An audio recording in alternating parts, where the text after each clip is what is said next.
Hi everybody, I hope you are doing good. Bonjour à tous, j'espère que vous allez bien et que vous êtes motivés pour cette nouvelle vidéo YouTube. Aujourd'hui, on va parler de mots que vous connaissez, mais on va rajouter des suffixes à la fin de ces mots et vous allez voir, du coup, ça va modifier leur sens. Donc, tous les mots que vous connaissez déjà. Happy, joy, voilà, tous ces petits mots-là que vous connaissez déjà. Mais sûrement, vous avez dû voir que des fois, on rajoute des petits suffixes à la fin et du coup, vous ne savez pas ce que ça veut dire. Eh bien, aujourd'hui, on va voir tout ça. Et oui, parce que chaque mot en anglais peut avoir différentes significations, comme j'ai déjà fait des vidéos sur les différentes significations en fonction des différents mots. Et là, du coup, on va revoir encore ça. Donc, c'est des mots que vous connaissez sûrement déjà tous, mais en fonction de leur terminaison, d'accord, eh bien, la signification de ce mot peut changer. Je ne sais pas si c'est clair pour vous, mais bon, si c'est pas clair, c'est pas grave. Assis-toi correctement, je vais tout expliquer en détail et te donner plein d'exemples. Donc, comme à ton habitude, tu prends ton cahier et ton stylo. Et c'est parti pour le début de la vidéo.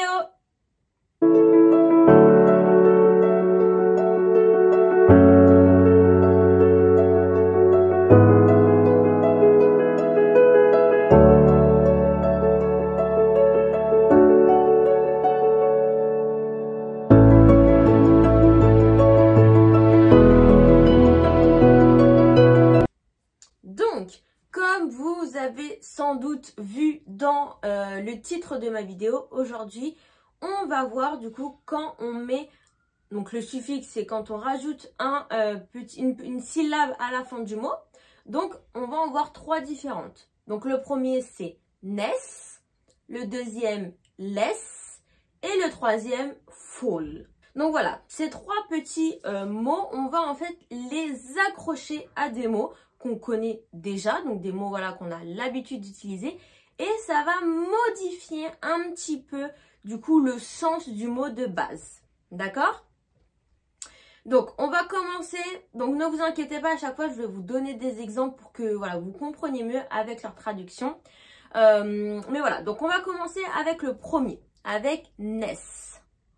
Donc, comme je vous l'ai dit, ness est un suffixe. Un suffixe, c'est quoi? C'est tout simplement, en fait, une partie de mot qu'on rajoute à un autre mot. D'accord? Donc, la ness, la syllabe ness, on va la rajouter à un mot qu'on connaît déjà, qui a déjà sa propre signification. Et quand on va le rajouter à ce mot-là, eh bien, ça va tout simplement modifier un petit peu le sens du mot. D'accord? Ça va nous donner un nouveau mot qui sera toujours dans le même sens, dans la même catégorie de mots. Hein. Ça ne va pas nous donner quelque chose qui n'a rien à voir. D'accord? Soit ça va être un synonyme, soit ça va être un antonyme. Mais voilà, ça restera toujours un peu dans le même sens. Mais du coup, ça voudra dire du coup à la fin deux mots différents. J'arrête mon charabia, je vais vous donner des exemples. Avec des exemples, vous allez tout de suite comprendre, vous allez voir.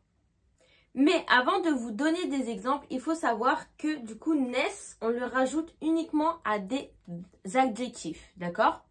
Donc voilà, vous prenez des adjectifs que vous connaissez déjà et vous rajoutez ness à la fin. Donc par exemple, un premier exemple, on a l'adjectif happy. Happy, on le connaît tous, ça veut dire heureux. I am happy, je suis heureuse. On le connaît.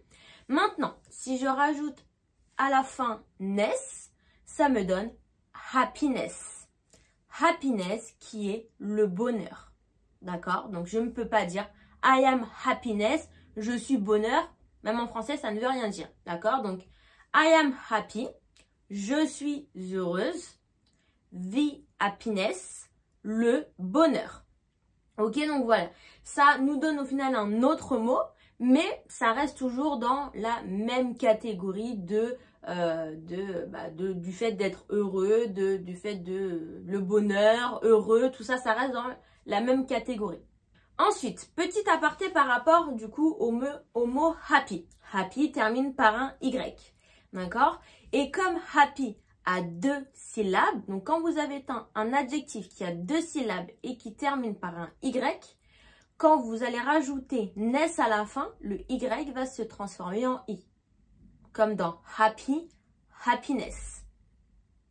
Un autre exemple, l'adjectif ugly. Ugly, voilà, on connaît cet adjectif, ça veut dire moche, ok? Si je rajoute ness, ça me donne ugliness. Ugliness qui est la laideur, d'accord? Donc ugly, moche, laid, ugliness, la laideur, ok? Et du coup, donc pareil, ugly a 2 syllabes, donc le y du mot de l'adjectif ugly se transforme en i quand on rajoute ness. Ugly, ugliness, laid, moche, mocheté, laideur. Alright? Super. Maintenant, qu'en est-il des mots qui se terminent par un y mais qui n'ont qu'une seule syllabe? Par exemple, l'adjectif shy. Shy qui veut dire timide. Là, ça va être l'inverse, d'accord? Donc, pour les adjectifs comme shy qui se terminent par un y mais qui ont une seule syllabe, on garde le y, ce qui nous donne shyness. Shyness, la timidité. I am a shy person. Je suis une personne timide. The shyness, la timidité. D'accord? Donc là, une seule syllabe, on garde le y. Un autre exemple avec l'adjectif dry. Dry qui veut dire sec. Donc, si je rajoute ness, dryness, je garde le y. Et dryness qui signifie la sécheresse. Ok? Donc, dry, sec. Dryness, la sécheresse. Alright? Good. On continue maintenant avec d'autres adjectifs parce qu'il n'y a pas que des adjectifs qui se terminent par un y. Il y en a plein d'autres. Donc, qu'est-ce qu'on a d'autre comme adjectif? On a aussi l'adjectif cool. Donc, alors, attention par rapport à cet adjectif. D'accord? Je dis bien que c'est un adjectif. Donc, le mot cool a 2 traductions en anglais. D'accord? Déjà, on l'utilise comme en français, quand on dit, voilà, cette personne est cool. This person is cool. I can say that, ok? Je peux dire, voilà, d'une personne qu'elle est cool, qu'elle est sympa. Ok. Mais, cool a une autre signification, ça veut dire qu'il fait frais. D'accord? Par exemple, si je dis, il fait frais dehors, je vais dire, it's cool outside. D'accord? Donc, cool a 2 significations, attention. Première signification, gentil, sympa. Deuxième signification, frais. Ok? Donc, généralement, on l'utilise quand on parle du temps. It's cool, il fait frais. It's cool outside, il fait frais dehors. Et du coup, si je rajoute ness, ce qui me donne coolness, la fraîcheur. The coolness, la fraîcheur. Alright? Ensuite, un autre adjectif, si je prends l'adjectif dark. Dark, ça veut dire sombre. It's dark in your bedroom. Il fait sombre dans ta chambre, ok? Et si je dis the darkness, c'est l'obscurité, d'accord? Donc, dark, sombre, darkness, l'obscurité. Vous voyez, au final, à chaque fois qu'on rajoute, du coup, le suffixe ness, ça nous donne un autre mot, mais le mot, il est toujours dans la même catégorie de l'adjectif, d'accord? C'est toujours quelque chose qui est en rapport. Ça ne vous donnera jamais quelque chose qui n'a rien à voir, d'accord? Donc, si jamais vous voyez un mot avec ness que vous ne connaissez pas, réfléchissez d'abord à l'adjectif, d'accord? Réfléchissez d'abord à la traduction de l'adjectif et ensuite, eh bien, vous pourrez deviner, du coup, le mot avec le suffixe ness, c'est quoi sa signification. Ok, parce que dans tous les cas, ça aura toujours un lien. Alright? Good. Another one. Si je prends maintenant l'adjectif kind. L'adjectif kind qui veut dire gentil. You are a kind person. Tu es une personne gentille. Et si je dis the kindness, la gentillesse. Ok, donc kind, gentil. Kindness, gentillesse. Ensuite, un autre adjectif, un dernier pour la route, si je prends l'adjectif lonely. Lonely qui veut dire seul. D'accord? Mais attention. Qu'est-ce qu'il y a dans cet adjectif? Là, on voit lonely termine par un Y. Ah, qu'est-ce qu'elle a dit, Delphine?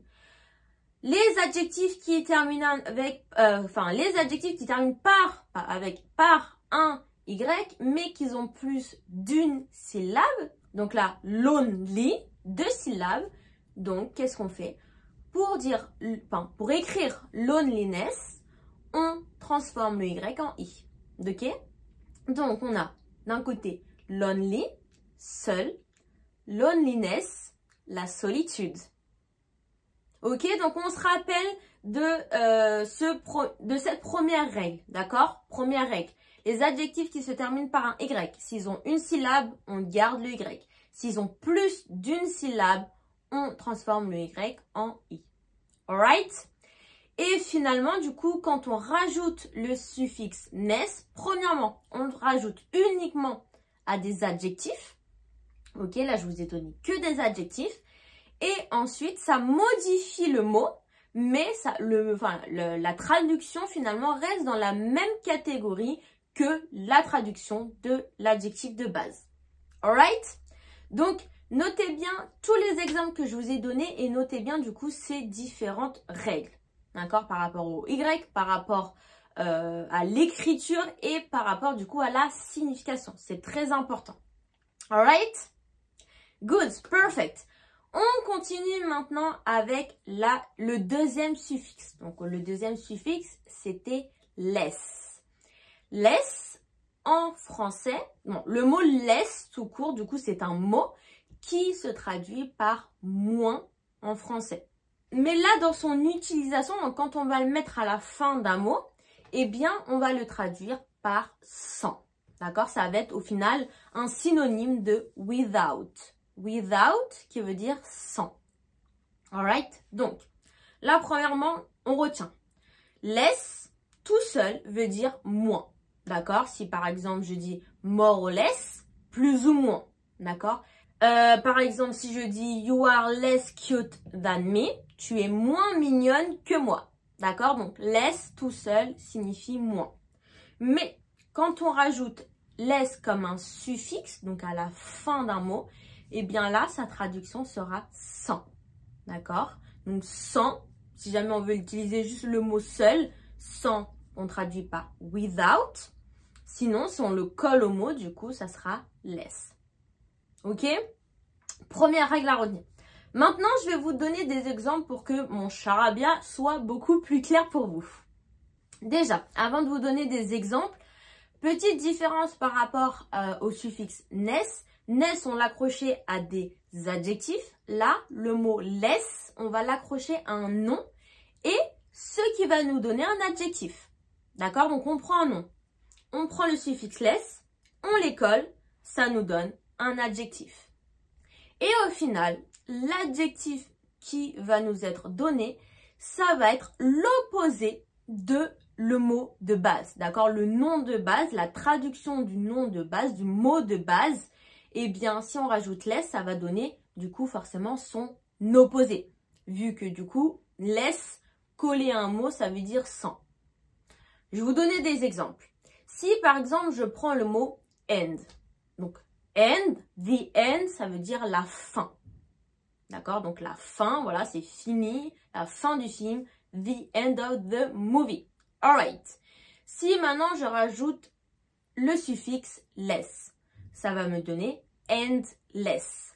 On a dit que quand less, on le rajoute à un mot, ça nous donne la traduction sans. Sans fin. Endless, sans fin. This movie is endless. Ce film est sans fin. D'accord? Donc, la fin du film, the end of the movie. Le film est sans fin.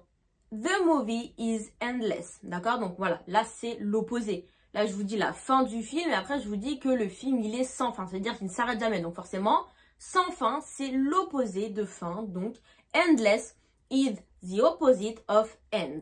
Alright? Donc, des fois, quand jamais vous rajoutez du coup less à un mot, soit vous pouvez dire du coup sans et la traduction du mot, donc sans fin, ou des fois, du coup, ça vous donne un adjectif autre que du coup de répéter ça. D'accord? Il y a des adjectifs, des antonymes du coup du mot de base. Je vais vous donner un autre exemple dans ce cas-là. Si je prends le mot flavor, donc flavor qui est la saveur, ok? Et si je mets le suffixe less à la fin, ça me donne flavorless. Donc, à la place de dire sans saveur, si on prend la traduction voilà, de base, ça va nous donner sans saveur. Mais au final, on a un adjectif qui est insipide. Donc, insipide, c'est quelque chose qui est sans saveur. D'accord? Donc, au final, flavorless, ça veut dire insipide. D'accord? Vous pouvez le traduire par sans saveur, il n'y a aucun souci. Mais au final, voilà, nous, on a un adjectif qui est insipide. Donc, insipide, on va le traduire par flavorless. Alright? Flavor, saveur. Flavorless, insipide. Your cake has many flavors. Your cake is flavorless. Ton gâteau a plein de saveurs différentes. Ton gâteau est insipide. Ton gâteau n'a aucune saveur. Il est pas bon. Ok?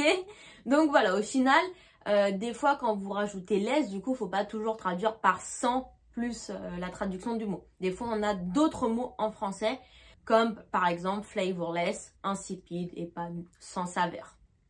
Ok, on continue maintenant avec un nouveau mot. On va prendre le mot hurt. Hurt, on le connaît tous, ça veut dire cœur. Ok, donc you have a good heart. Tu as un bon cœur, ça veut dire voilà, une personne gentille qui a un bon cœur. Ok. Si maintenant je rajoute le suffixe less à la fin, ça veut dire sans cœur.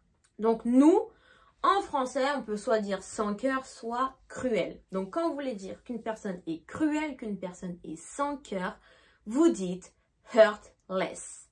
You are an heartless person. Tu es une personne cruelle ou alors tu es une personne sans cœur. Alright? Donc, hurt, un cœur. Heartless, sans cœur, cruel. Alright. Un petit dernier pour clôturer du coup celui-là. Si je dis price. Price, on connaît tout ce mot, c'est le prix. Alright. What is this price? Quel est ce prix? Alright.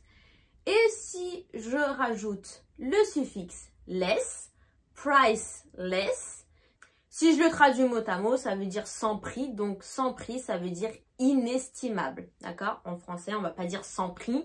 On ne va pas dire par exemple cette maison est sans prix. Non, cette maison est inestimable. This house is priceless. Ok? Donc price, le prix. Priceless, inestimable. Donc, par exemple, comment on fait pour deviner la traduction avec less? Tout simple. On prend un mot. Donc, par exemple, un autre exemple, si je prends sleepless. Ok. On prend le début du mot. Le début du mot, ça veut dire sleep. Donc, sleep, c'est un verbe, le verbe dormir. Mais aussi, on peut le traduire par le sommeil. Comment était ton sommeil? How was your sleep? Ok, sleep. On peut le traduire autant par dormir que par the sleep, le sommeil. Alright, donc sleep, on connaît ce mot, c'est le sommeil. Ok, ensuite on rajoute less, donc sans sommeil. Sans sommeil, qu'est-ce que ça peut vouloir dire? En fait, ça veut dire que voilà, t'as pas dormir de la nuit. En plus, j'aime bien cette expression. Donc, ne pas dormir de la nuit, ça veut dire faire une nuit blanche. Donc, sleepless, on le traduit par une nuit blanche. I slept less last night. J'ai fait une nuit blanche la nuit dernière. Ok, donc voilà, dès que vous avez des mots que vous n'avez jamais vu, qui se termine avec du coup le suffixe less, prenez la première partie du mot, ok, et ensuite essayez de deviner du coup comme ça quelle est la traduction, d'accord, en faisant du coup en essayant de trouver un adjectif en français qui est du coup l'opposé du mot de base, ok. Par exemple, un autre exemple, si je prends le mot weightless, ok, donc weight, ça veut dire quoi? Ça veut dire le poids. Ok, donc weightless, sans poids, par quel adjectif on peut le remplacer? On peut le remplacer par léger. Forcément, si tu n'as pas de poids, tu es léger. D'accord? Donc weight, le poids, weightless, léger. Ok, donc voilà, à chaque fois que vous voyez des mots avec le suffixe less, essayez de faire cette méthode pour essayer de deviner. Dans tous les cas, en anglais ou dans n'importe quelle autre langue, quand il y a des mots que vous ne connaissez pas, soit vous les traduisez, mais bon, des fois, quand vous traduisez, ça vous donne des pas la bonne traduction.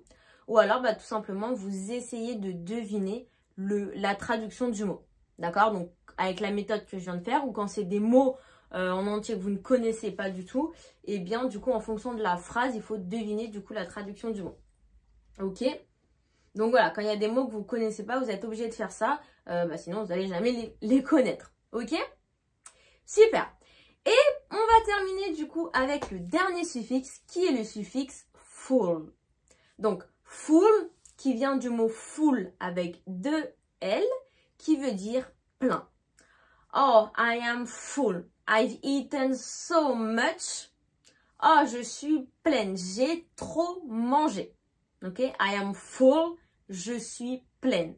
Or, vous pouvez aussi dire this table is full. Cette table est pleine. Je peux rien rajouter dessus. Elle est pleine à craquer. Ok? Donc, full, avec deux L, le mot tout seul veut dire plein. Mais, on l'utilise aussi en tant que suffixe, ok? Et du coup, en tant que suffixe, il va perdre l'un de ses L. Et on va mettre du coup un seul L. Et pour le mot full, ça va être du coup la même utilisation que pour le mot less. Ok? Donc, qu'est-ce que ça veut dire? Ça veut dire qu'on prend le mot, on rajoute full et ça nous donne un adjectif. Ok, donc mot plus full est égal à un adjectif comme du coup pour less.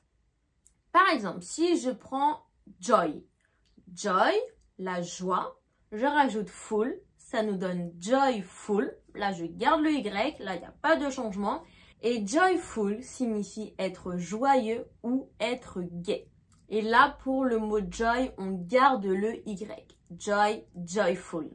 C'est exactement la même règle que pour le premier, donc happy, happiness, shy, shyness. Shy, une syllabe, on garde le Y. Happy, deux syllabes, le Y se transforme en I. C'est la même chose. La joy a une syllabe, donc on garde le Y. Si par exemple je prends le mot plenty, plenty qui veut dire beaucoup, plenty termine par un Y et a deux syllabes. Donc, si je dis plentiful, on change le Y en I. Donc, plenty qui veut dire beaucoup, plentiful c'est en abondance, pardon. Voilà, c'est plus fort du coup que plenty. Un autre exemple, si je prends par exemple le mot pain. Pain, ça veut dire la douleur, ok? Et si je veux dire painful, c'est douloureux. D'accord? Donc, pain, la douleur. Painful, douloureux. Ensuite, un autre exemple, si je dis power. Power, c'est le pouvoir. Powerful, puissant. I have power, j'ai du pouvoir. I am powerful, je suis puissant ou je suis puissante. Ok? Donc, power, le pouvoir. Powerful, puissant. Et un dernier pour la route, si je prends le mot care. Care, du coup, c'est attention. Donc, faire attention. Take care, fais attention à toi. Et si je dis careful, c'est prudent. D'accord? Être prudent. Be careful, sois prudent. D'accord? Donc, take care, prends soin de toi. Be careful, fais attention, sois prudent. Alright? Donc là, pour du coup le suffixe full, ça modifie un peu. D'accord? Donc on a ness et full qui finalement modifient un petit peu le sens, mais ça reste toujours dans la même catégorie. D'accord? Et less, du coup, c'est l'opposé vu que du coup c'est sans quelque chose, donc forcément c'est l'opposé. Alright? Ok, donc note bien tous ces exemples. Note bien du coup les différentes règles que je t'ai dit en fonction du coup des différents suffixes. Et voilà, donc c'est terminé pour cette petite vidéo. J'espère que cette vidéo elle t'a plu et qu'elle a été très claire. Si jamais ça n'a pas été clair et que tu as des questions, n'hésite pas à me poser des questions en commentaire. Je te répondrai à toutes tes questions. N'hésite pas aussi à me donner des exemples pour voir si du coup tu as bien compris, si tu arrives à bien mettre en place la règle. Et puis voilà, j'espère que tu as aimé la vidéo, que ça t'a beaucoup aidé, que ça va t'aider du coup dans le futur à mieux parler anglais. Si la vidéo t'a plu, n'hésite pas du coup à t'abonner pour recevoir une notification quand la nouvelle vidéo YouTube sortira. Et surtout, n'oublie pas aussi de mettre un petit j'aime, comme ça moi je sais que ça t'a plu et ça me motivera à faire encore plus de vidéos d'anglais. Et voilà, donc sur ce, je te souhaite une bonne journée, une bonne nuit, une bonne soirée ou un bon week-end. Ça dépend quand est-ce que tu vas regarder ma vidéo. Et on se dit à la prochaine pour la prochaine vidéo YouTube. Goodbye!